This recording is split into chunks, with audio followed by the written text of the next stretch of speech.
Today's recipe, chicken with artichokes and angel hair, I think might be one of our most popular recipes.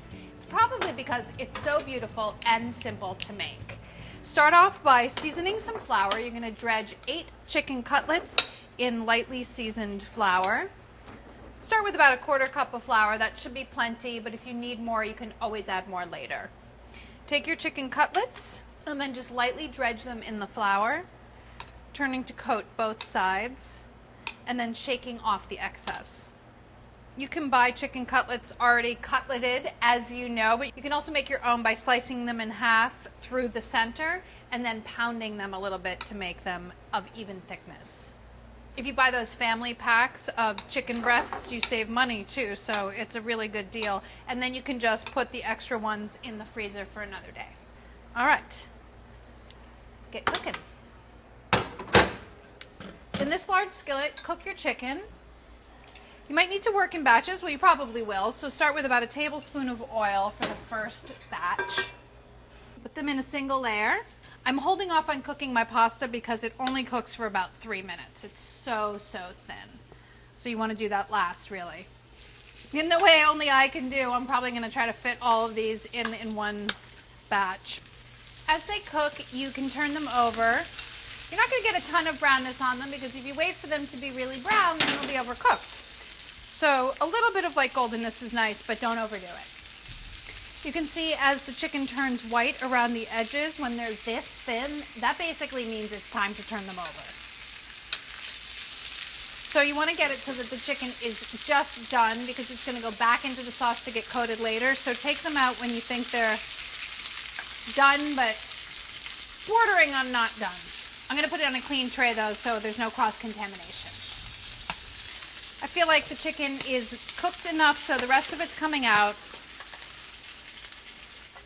Measure a cup of stock. You need 1 cup of, it can be store-bought, it can be homemade. Add it to your pan, step back, it might splatter a little.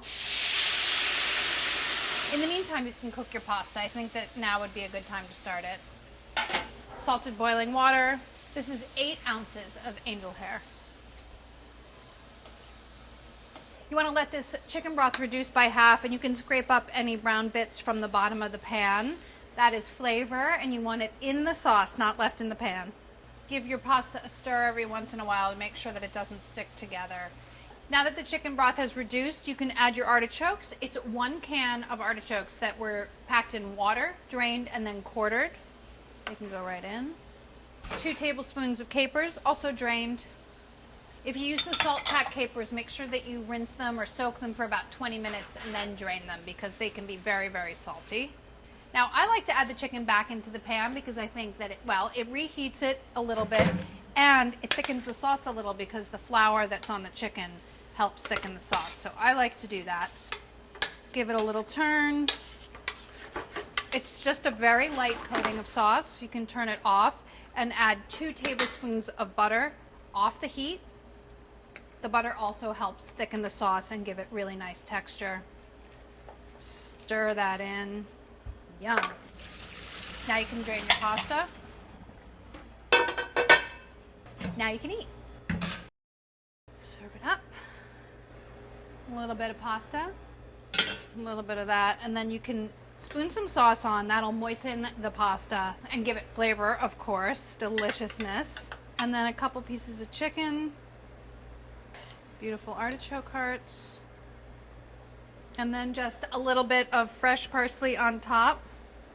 And dinner is served. Give it a try. Like tangy, capery deliciousness. That's my kind of dinner.